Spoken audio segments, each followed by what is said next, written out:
Hi YouTube, and this is JTrain997, and this is my review of the Marvel Legends Wave 2 Wrecking Crew Piledriver figure. Now, this is coming right on the heels of my Thunderball review. Of course, I ordered a case, got Thunderball. At the time, I thought he was the rarer of the two, but as I looked online, it seems like people were paying a higher price for Piledriver. Lucky me, a buddy of mine went out of town to a Walmart about an hour away, managed to find this guy, picked him up for me. So, thanks to him. Of course, as you can see here in packaging, Piledriver does still come with Thunderball's ball and chain, even though it isn't his accessory. Gotta wonder why Hasbro left it in there after they're always so big about, cutting cost. But of course, he also gets a variation on the Build-A-Figure piece. Unlike the standard that comes with Thunderball, where the lens is yellow, which I believe my piece is over here. Yep. This one's actually red, to go with the Red Skull variant. So, very nice. On the back of the packaging, the same generic picture, the same generic read-up, and of course the other characters in the line. So, exact same box as Thunderball. That being said, let's open him up. And here we have Piledriver out of packaging. Now, real quick, you've already seen his Build-A-Figure piece. Of course, it is the variation, control rod. Enough said about those. Once again, ball and chain. It's for Thunderball. I imagine that a lot of people are going to pose it with him anyway. I want to keep my Wrecking Crew as accurate as possible, and seeing as this isn't his weapon, it'll probably go off in a spare parts bin. Maybe to an absorbing man, I don't know. And last but not least, he gets the same little generic read-up. With them switching up the figures, I thought they might change the read-up up a little bit, but no, it's the same old spiel about Zola meeting Red Skull. And now, with all that out of the way, on to Piledriver. Now, I've got to say, Piledriver's a great-looking figure. Unfortunately, I'm seeing some pretty bad paint apps right out of the packaging. Most notably, what I couldn't tell in the packaging, there's a lot of red mixed in on the back here amid the blue. You can see just various spots throughout. Now, I guess you could always say, well, that's blood, he's been in a fight, but, obviously it wasn't meant to be that. I just got lucky. Also, I've seen other reviews where the detail on the paint on the face is not the best, and that's no exception here. Focus. There we go. You can see the lines of his mask around his eyes didn't get painted like they should. The edges of the mask around his mouth also are lacking paint. And the line of his hair around the mask, likewise, lacking the full paint that it needs.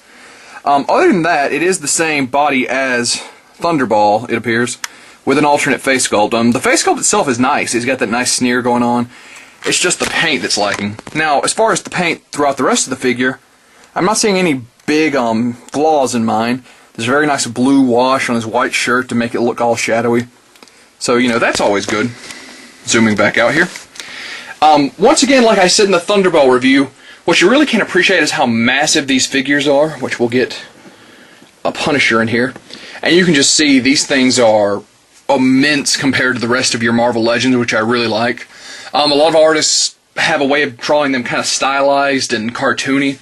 And I think and other artists just go completely realistic with them, and I think this is a great mix between the two. Now, as far as his articulation, he does appear to have the same amount as Thunderball. We'll go over it as well. His head's got this nice little slide thing going on. Well, yep, there we go. Hear it pop. Slides back and forth. Of course, a very nice up and down, full 360. Arms are on a ball joint, full 360, out, spin at the bicep, single joint at the elbow, and spin at the glove. I will say I'm missing the wrist joint on this figure. I would have liked if we could have closed his hand, seeing as he has no accessory. But, oh well. Very nice ab crunch, left and right. The belt is, of course, loose, slides up and down to allow articulation to move more freely. 360 at the waist again. Of course, legs forward, back, and out on a ball joint. Spin at the quadricep, double joint at the knee. Of course, ankle joint, ankle pivot, and toe joint.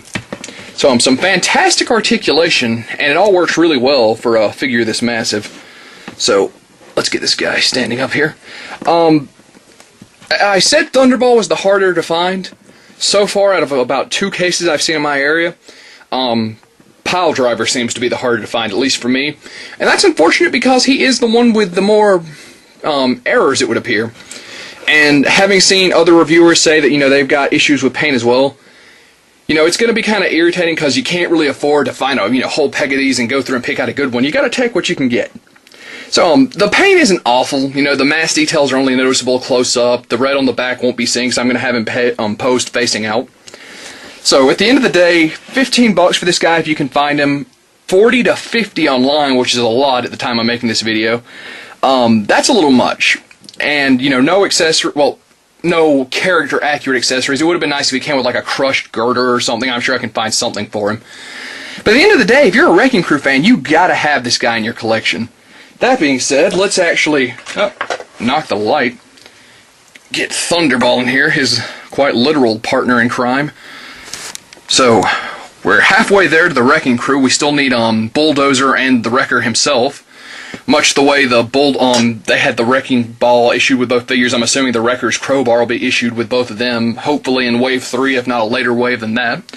So that being said, once again, I'm a big fan of this team. I think they're very underrated villains. They're fantastic figures, and you gotta have these guys if you're a Marvel Legends fan. And that being said, this is JTrain997, and I'll see you soon, YouTube.